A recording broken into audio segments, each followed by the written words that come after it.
Hello, hello, hello, everyone. Welcome to YASCP, your African Supply Chain Podcast. I am your host, Stella Jaqueta. And in this podcast, we discuss various topics that affect my beautiful, your beautiful, uncomplicated African supply chains. And I just want to wish everyone a happy new year. This is the first episode of 2023. I hope you had a wonderful festive season full of light, joy, and I hope you just got into this 2023 full of light and ready for another supply chain year. And in this podcast episode, we'll be talking about unlocking the power and purpose of procurement.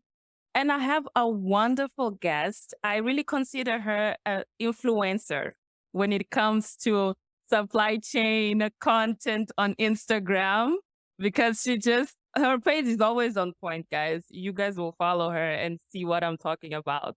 Ladies and gentlemen, I want to introduce you to South Africa's very own Lerato Sebata.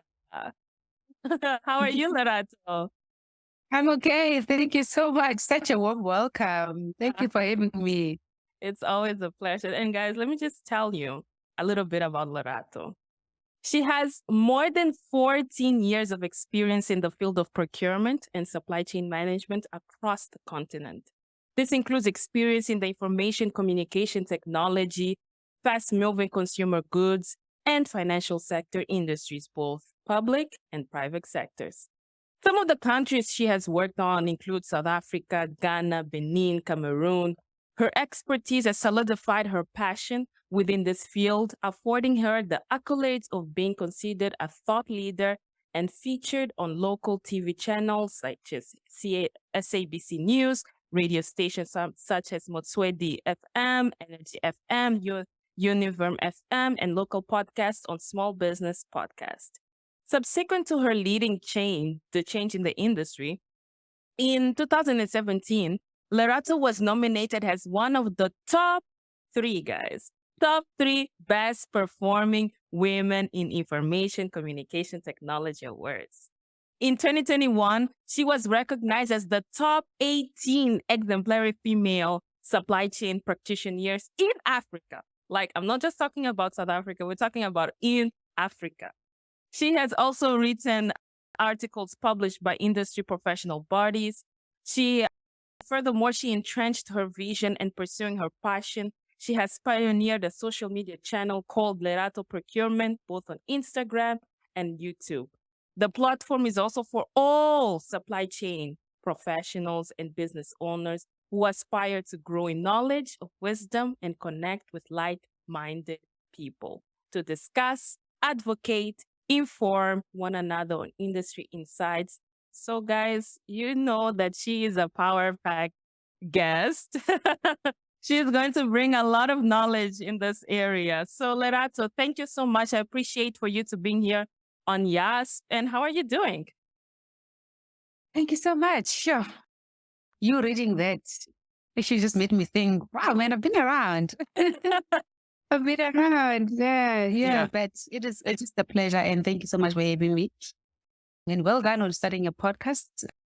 I like such pioneers. And these are the things that just makes me happy to just see everyone growing into the profession and elevating the relevancy, and just elevating the importance of supply chain. I think we need a lot more of these conversations, especially our youth and our time now. We have these platforms for us to engage, and that's just what makes me, happy. So I'm very happy to be here.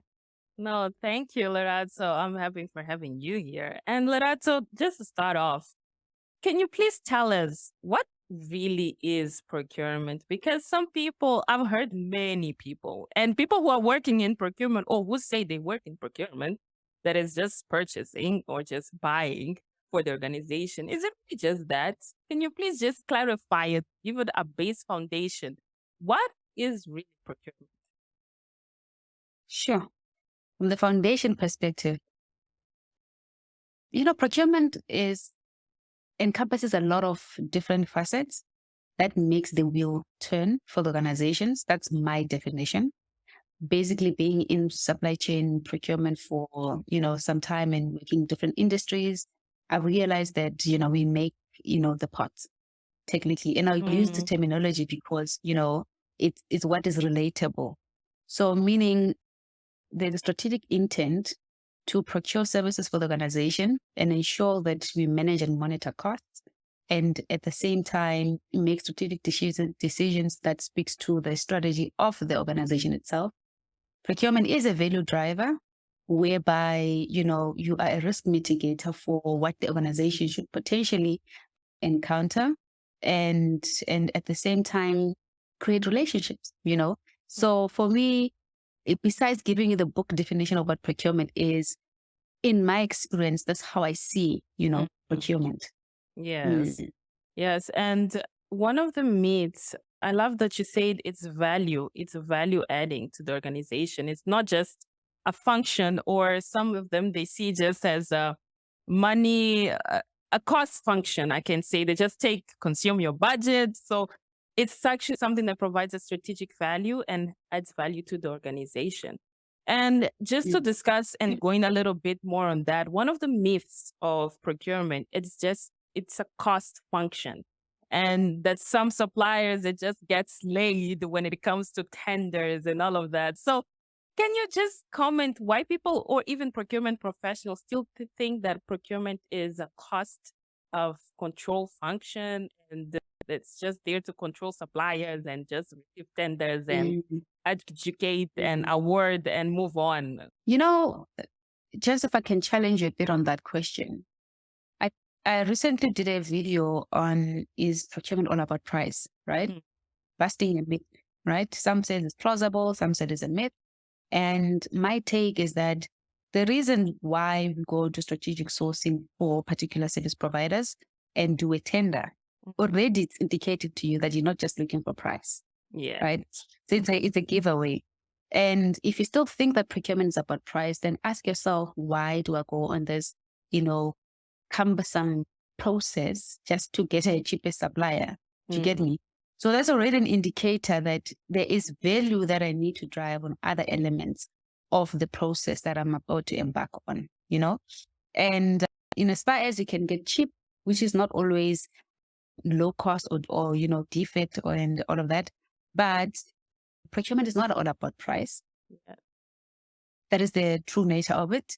And there are times when procurement is blamed for getting the cheapest supplier, and you keep on spending even more because there's a lot of rework, there's a lot of back and forth, and you restart the process. You get me?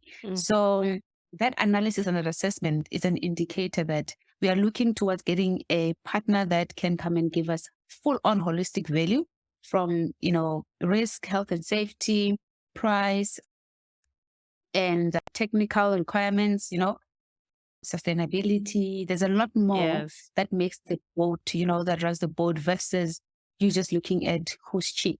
And also, cheap, you could have a supplier that is quoted low, but they're missing a lot of elements in their pricing. And if you're not aware, or you give yourself time as procurement professional to understand the requirements of the business, you'd also select the wrong supplier because of the price. Yeah. And Lerato, one of the critical critical functions of procurement is the supplier relationship, and which is sometimes very controversial in procurement. And you have the reasons. So first of all, what is really the purpose of having a supplier relationship management in place? Because I've seen a lot of companies that are very transactional with their supplier, is really just give me the goods and deliver them on time and we are good. But why do you think having a relationship with a supplier is something that small businesses, global businesses have to consider? Sure. I like this question because supplier relationship, it's hardly exercised. It's almost seen as a different function that exists outside of procurement. And I don't think so. It is how, as an organization, you want to get value, beyond delivery. Yeah. Okay. So what SRM does is play a key role in basically beyond performance management as well. some companies implement SRM just to performance managers, like you are managed by a stick, in a red pen. Why didn't you do this? Why didn't you do that? Yeah. That's not the intention of SRM. If you implement SRM well, it helps, organization in building and partnering relationships with key service providers, which is characterized by trust and greater information sharing. You bring in that collaboration, that improve business relationship that works for both parties. It needs to be a beneficial relationship. And in that way, as a procurement practitioner, you then understand that for you to improve the supplier relationship management, it needs to go beyond SLA. It has to go Yes. beyond measure and performing people. You need to look at unlocking value that speaks to encouraging the vendor to maybe propose initiatives that they can contribute to the chain, to the stream, either optimization or vested interest. I mean, if you are managed by a pen, you won't even bring in new effectiveness, right? To the team. You're always shaking, you're always wondering, oh my God, what do I do? My governance meeting is coming, or Lerato's gonna shout. You get me? So it needs to be seen in a facet where you create that platform that is very harmonious, where you allow any cost reduction initiatives that is proposed by the vendors. And if you implement the SRM well, you will see its value, good as well. Yes. And at the end of the day, it will bring a competitive advantage to your business because both of you are collaborating on something. They can improve on their processes and they help you improve on your processes, which ultimately helps on the final delivery to the customer, which is the ultimate benefiting party here. So it's very important to develop that relationship. And it's something that, well, I would like to ask you, you've worked in quite many global and the multinationals. Do you think, especially looking specifically to Africa, is it something that multinationals they focus on, or is it very much top down because they already have their global supplier, the framework agreements all over the place with global suppliers. So it's just they say, okay, you have to use this supplier, you have to use that one because there's already a master agreement in place. Do you see that, or do they allow for that flexibility of creating relationships and supplier relationship programs?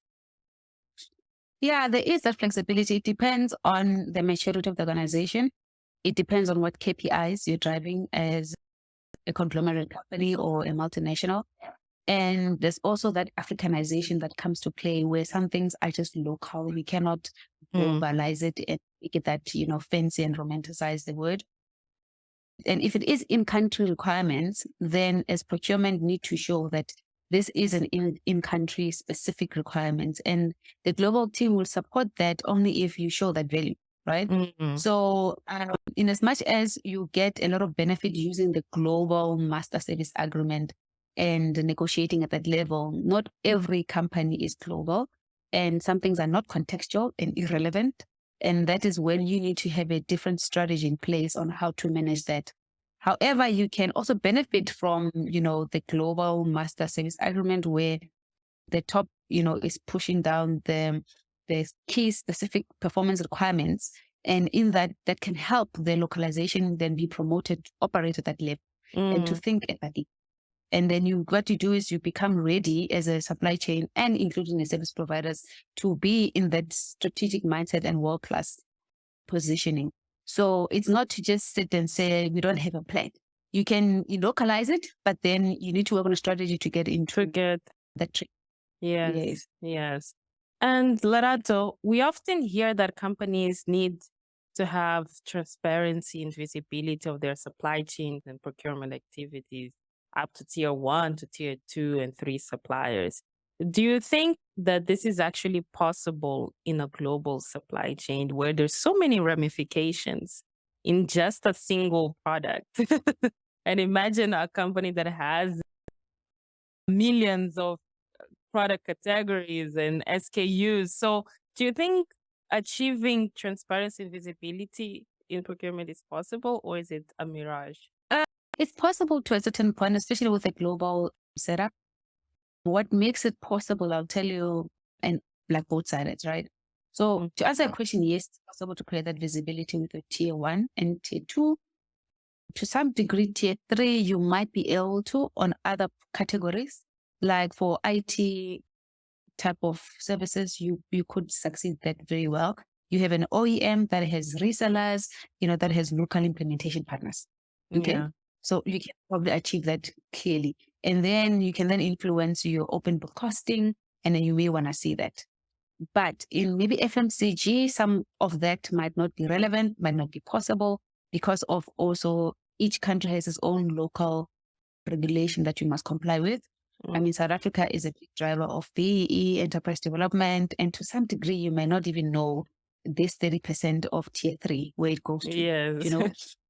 But then if you can influence the visibility, that tier 3 or tier 2 may not have the right technology to fit into your strategic nature of what your automation process is to give you that visibility. True. And I've seen this happen quite a lot also in Cameroon, where I used to work there. Cameroon readiness as a country, the infrastructure is not yet ready to implement those programs, right? Yeah. Although as a multinational could be ready and have an ERP that fits into that supply that is somewhere there in the streets, but they don't have the broadband, they don't have that infrastructure that can support your initiative as a multinational to have that visibility. So then what do? They're relying on the actual local company to assist them. You see, so that's when it becomes a disadvantage. However, it is possible in some instances when it is product related, but long list of SKUs, to some degree, it may not be. And the reality is that suppliers themselves, we need to transform our supply chain as a whole. And that speaks to also the economy and how it's doing, and the government and the empowering of, the literally tier 3 and tier 2 to a degree. Yes. And that's where the relationship now comes in, because I love what you say, because you say not every country has the same conditions to receive the technology and the innovation and you might have all of these fancy products, fancy processes. But if the economy, if the country, if the local suppliers, they can't handle, what's the point? It's just gonna be redundant and render obsolete, because nobody's gonna be able to actually properly use it and make it good use of the process. So it's quite, yeah. Yes, you wanted to say? Yes, I was saying that it also frustrates the suppliers themselves because, they are excited for the opportunity, but to support your program or, this automation and innovation, it's not there. So what do they do? Yes. Yes. I remember once I was conducting a tender, and the suppliers, they had a hard time using the platform to submit their proposals. I remember I had to do extensive meetings one by one to explain, okay, get into the platform, this is how it works, and you submit here, you submit there. I had to do that constantly. Sometimes to the same supplier, I had to repeat it twice, the training, because they didn't get it the first time. So I can relate completely with what you're saying. If suppliers are not ready, you can have all of this beautiful platform, but it might frustrate the supplier and yourself, because you are trying to implement something new and they are not getting, and you constantly have to train them and tell them what to do. So it's very tricky. It's very tricky. Yes. And the other frustration is that as an organization, you then lose on, that investment that you would have made as a company. You implement that system that no one doesn't use to its full suite of services, right? Yeah. So then what do you do once you've purchased, that from the big ERP suppliers, and you've rolled out a plan, but ultimately you don't get the value chain benefit of the intention of that. So only in mature countries you can be able to enforce and empower, the type of programs. But now, supply chain visibility, Africa still has a long way to go. If you look at the majority of African countries and their infrastructure, their connection, their readiness, there's still a lot more work that needs to be done. some countries are already coming up, but I believe Africa still has a long way to go in that particular aspect. Yes. And Lerato, going on that, speaking on that part of tenders and bidders, what are some of the top 5? I know you have seen so many mistakes, so many bad proposals, I can say. So, what are some of the top 5 common mistakes that bidders and suppliers they do when they're about to submit a tender? Oh my God, there is a lot to your point. I don't even know what I can say top because they're all important. You know, if Yes. service providers can understand that tender requirement, everything is important. But what I find it critical is when service providers don't read the tender document, understand. They interpret tenders according to their understanding, not what is required in the tender. And as a result, they don't provide comprehensive feedback and responses that can put them in a position to be winning the tender. And that's one thing. They do not read the instructions, the requirements, the tender evaluation criteria, the scope of work. And that is the biggest mistake. Yes. And some don't complete schedules that are mandatory, and they get penalized by small things, whereby if you're requested to sign a declaration of interest, for example, and they didn't. And the other mistakes is submitting late, in as much as we can think that is straightforward. Some submit late and they have excuses and reasons, and some are valid reasons. But what are the chances of procurement just understanding that particular reason and over the others, Yes. And the other mistake I see quite often is let's just talk about small companies. Small companies underestimate the importance of managing their company finances. As we do financial due diligence in any tender evaluation, because they do not understand the importance of managing company finances well, it disadvantages them when you do tender evaluation. And as a result, they don't submit, audited financial statements or statements that really can present them as a business. And that's another mistake, right? That is one number 4. Ne? Yes. The other mistake is, this one is important, wrong associations. When you are a service provider and you are in the wrong places, the wrong people at the wrong time, and because you've done wrong associations that are flagging as a risk to the buying organization. Yeah.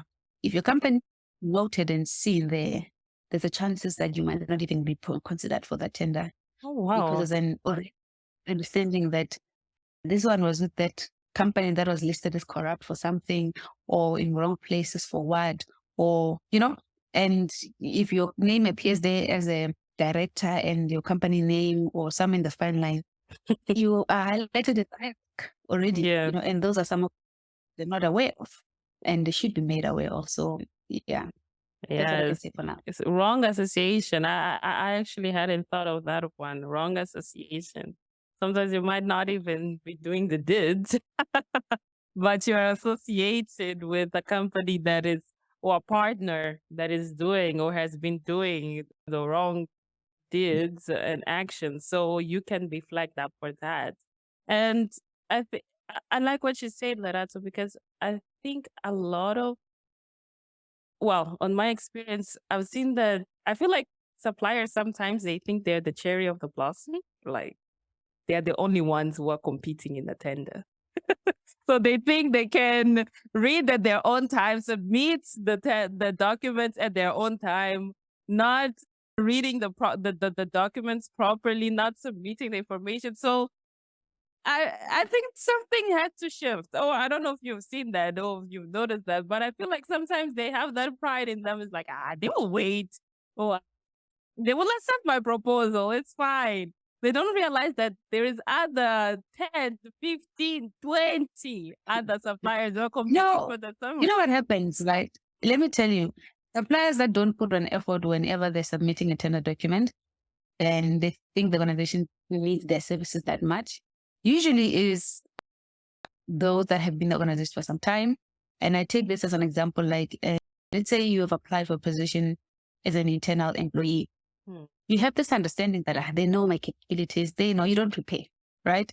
You don't prepare well like an external person. Yes. And you're thinking of an assumption. And listen, each to its own. You need to prepare as if you are not part of the staff. Yeah. So equally as the service providers, if they understand that even if I've been providing a service for 10 years and there's a tender that is out, and you just think that they know I've been delivering, they know this, they know that, but they don't give you information, that's when they fail. Yeah. That's when they fail personally. And that's one of the mistakes again that they make. And they get touched. Yeah. They get hurt. You're like, why? Why didn't we get it? Why didn't we win this?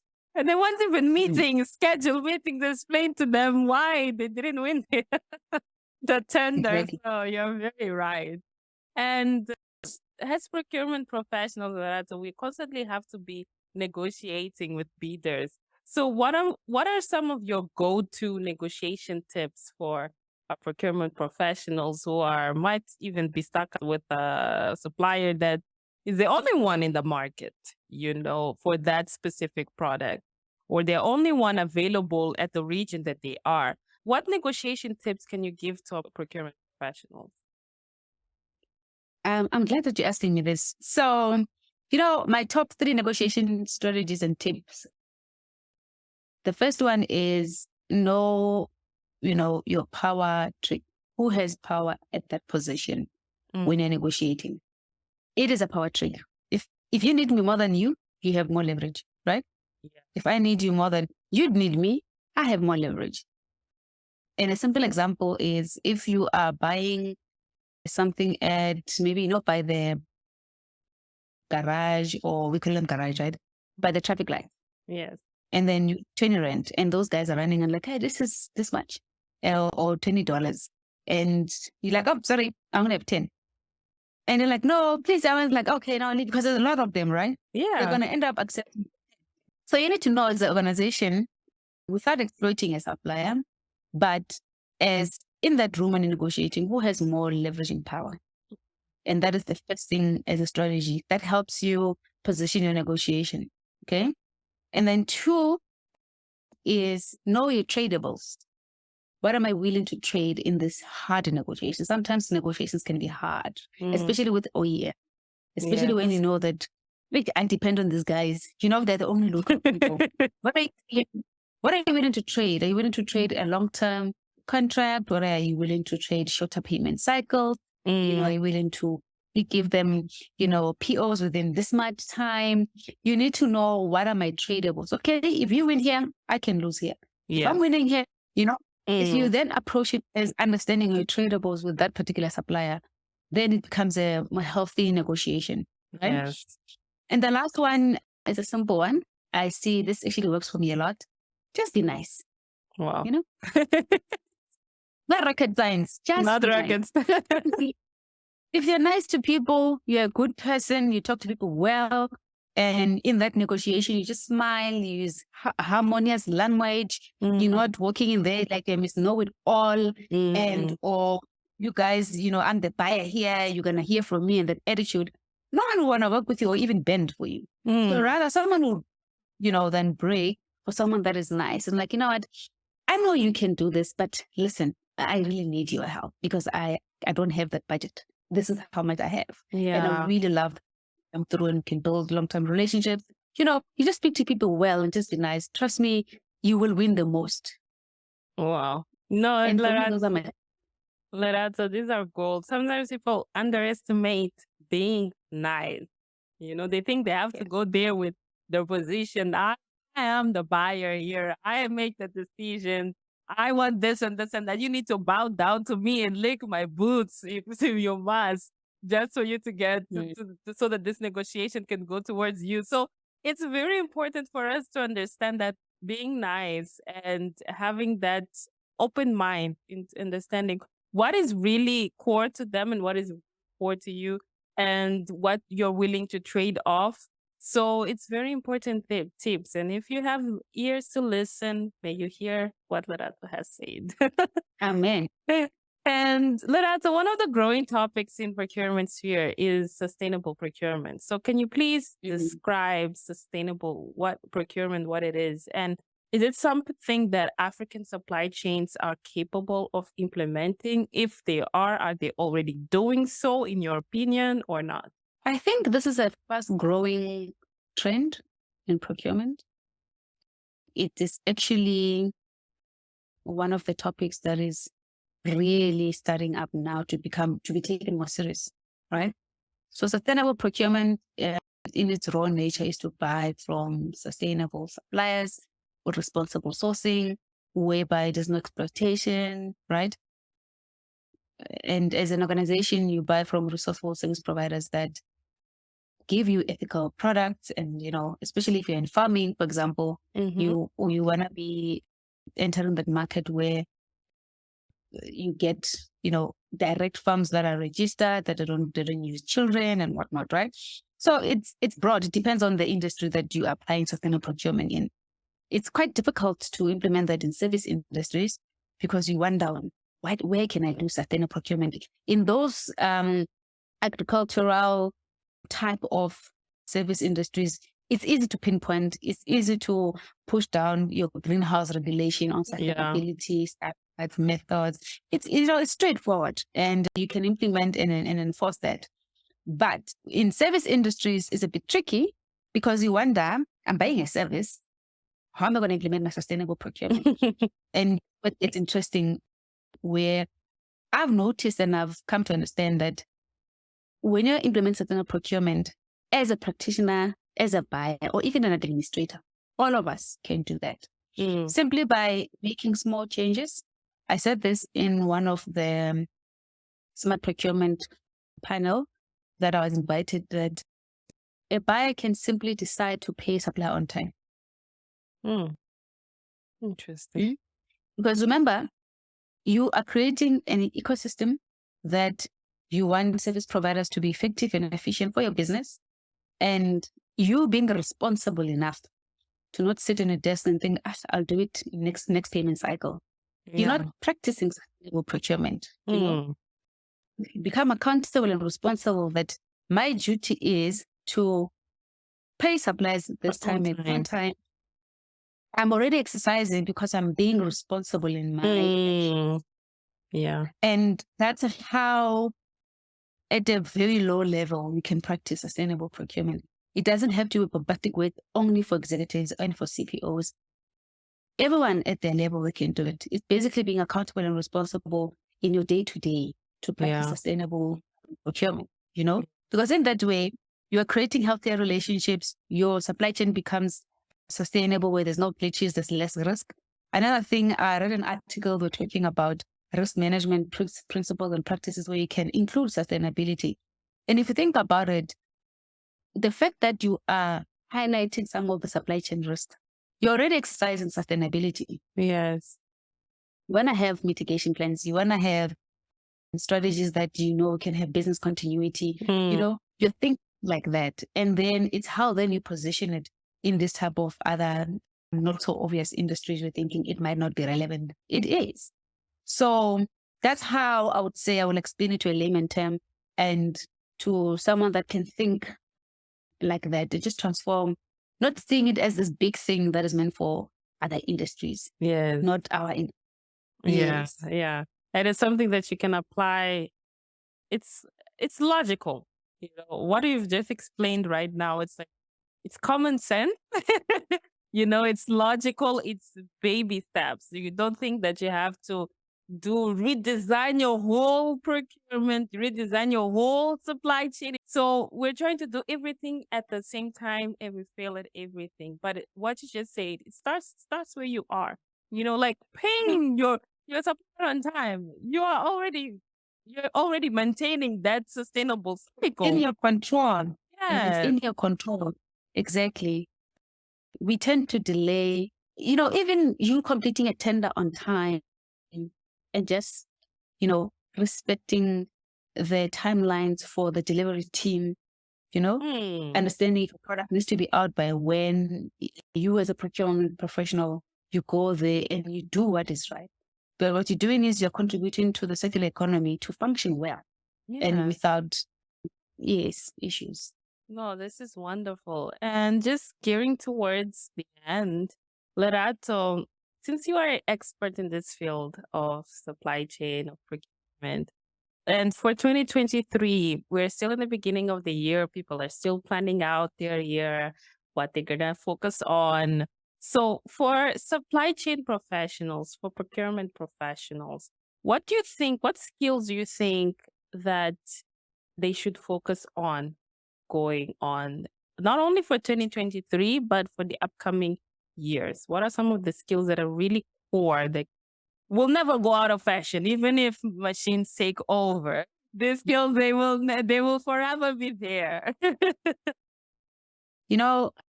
For me, what I can advise as a professional in this industry is the ability to transform traditional ways of doing things into the new ways. And what new ways that create more supplier network and relationships, because relationships, I believe, they'll take you far. Collaboration, we use it a lot in supply chain, but we hardly exercise it. And I think the more you collaborate and less competition, the more you become closer. Back to the point about SRM, punitive. You'll get out from people, you get out from suppliers. So as professionals, we need to have that relationship building mindset, networking mindset, and through conversations, we can resolve a lot of things without even going through the contract route, just by conversing, and that's the important skill that I think it's quite eminent that we should be having. And then 2 is, not losing the core technical strategic function of what procurement is meant to do. There is quite a big move now because of unemployment being a problem just in general in Africa. And a lot of people find themselves in jobs that did not want or think about. And as a result, you lose the flavor of how that particular field needs to function. And there's less people that are giving them the know-how and being interested in the know-how to elevate it to that level. So it is important for one to entrench themselves into the technical understanding of what is it that I'm doing? What is my job requesting of me? Well, how can I perform better? What is it that I need to read and research and elevate and being platforms that can grow your skills and knowledge, just to continuously be in a value-adding position than you are in the consuming, part of the spectrum, right? And also accountability. I'm a big fan of accountability. The more accountable you are, the quicker you can learn and grow. When you grow in accountability, you also grow in emotional intelligence, because you understand that not pointing fingers and shifting the blame will get you out of trouble. People respect that accountable, So grow that accountability phase, and then you will then be in a better position to even increase your emotional intelligence, because in procurement, we deal with a lot of politics, right? You know that there's a lot of politics. Procurement is more politics than it is. So if you're able to this dynamics of and dealing with situations in a good emotional intelligent way, then you're growing. And that's what we need. We need more that can handle those type of conversations and problem solving. And of course, negotiation, you can never leave this one out. As a professional, you need to know how to negotiate. Negotiating is not asking discount. I don't think. Love it. Please repeat that. Negotiation is not you asking discounts. That is not negotiation. Negotiation, see, the term itself is we are talking, we're negotiating, we're engaged. I'm explaining, I'm hearing you, you're hearing me. I'm telling you my context and you telling me yours. And how do then we meet, halfway? People think that the person, Stella, please give me 10 rand discount. You've negotiated. And sometimes remember also, even if you negotiate, it could be a cost avoidance. It's not even no impact to the organization's budget or whatever. So companies might not even add value.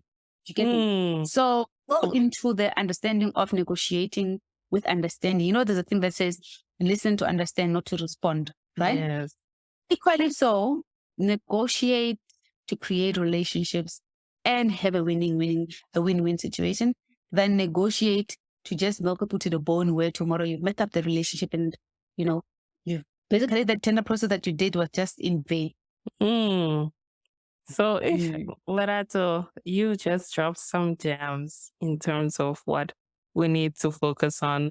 I remembered you shared where you were promoted. Can you share that story about your promotion because of the information you put out?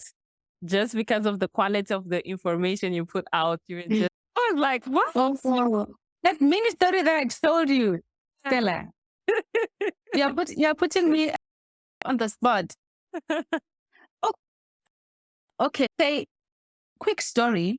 I was employed at the organization and I was employed as let's just say a buyer. And in fact, I was a sourcing specialist. Let me just say that. Mhm. But because I was very intentional about my work, and when I was presenting my work, I go all out. I go all out in my research. I go all out in my presentation. The quality of my deck, the slides, the graphs I use. I'm very intentional. I wanna present to you something that you have not seen because I'm constantly evolving and I want to show up as that person. I understand. I'm a big believer of your personal brand. You build your own personal brand, and what do you want to be known as and known for? So that's the mindset I had. And in fact, I was even on a holiday when I was preparing for that presentation, and I literally presented information that a senior manager would have done. Wow. And when the time came about presenting my category plans and strategies, the leadership team was blown away. Like, what? This person was a smash thing. What? How did he get through it? Some of the things are the first time they even saw them, right? Although they know about what's happening. Yeah. And I tell you, the CPO said, no, we need to promote this person. Wow. They don't operate at a sourcing specialist level. They need to be at a senior level. Wow. And that was like months in the row. And I was promoted just like that because I was intentional with how I want to be known and also intentional about the value the organization can drive in doing strategies and the quality of my work speaks. I'm a believer of, if you don't produce output, you're doing nothing. So what is it that you have to? Yeah. You can work with stories, but you have nothing to show, then it's an issue. Yeah, Lerato, thank you so much for sharing this story. And I hope it serves as an encouragement to someone out there that it might be going through, might be slacking on their work. So just know that I wanted to say quality in, you also receive quality response. So yeah, exactly. Yes. Oh, yes, actually, I like that. Quality in, quality out. Yes. Yes. You Absolutely. also receive that from you as a feedback from others. So thank you so much, Lerato. And just to close off, Lerato, can you please tell the people how can they reach out to you? Can you please also talk about your business and your services that you provide as well so that people can get in touch? And if they want to know a little bit more, how can they participate? How can they get in touch with you? Okay, I am available on all social media. Lerato Sebata. In fact, Instagram, I call myself Procurement Genius. Yeah. Because I have implemented something that was not there on social media. Yeah. So you can see me. My name is Lerato, I think, Procurement Genius. And then YouTube, I'm Lerato Sebata. I have quite a lot of content regarding procurement and supply chain itself. And then TikTok as well. And also LinkedIn, Lerato Sebata. So if you do need me to help you with mentorship, coaching, I offer that. And you can email me on info@roigroup.co.za. I mentor a lot of professionals and also some of the small businesses that need to know the other side of the world, to help them grow and to really empower and also teach them about the things that they're not doing correctly. So as my platform is open for professionals and also for SMEs. So yeah, that's basically how you can find me. And if you need my help with presenting, growing, or even consulting work, I offer that. You can just send me an email, info@roigroup.co.za. Yes. Thank you so much, Lerato. Get in touch with her, guys. Go check her Instagram, please. You'll do yourself a favor. Yeah. because her Instagram Yes. is always on point. You're like, They like my Instagram, but I love her and Instagram.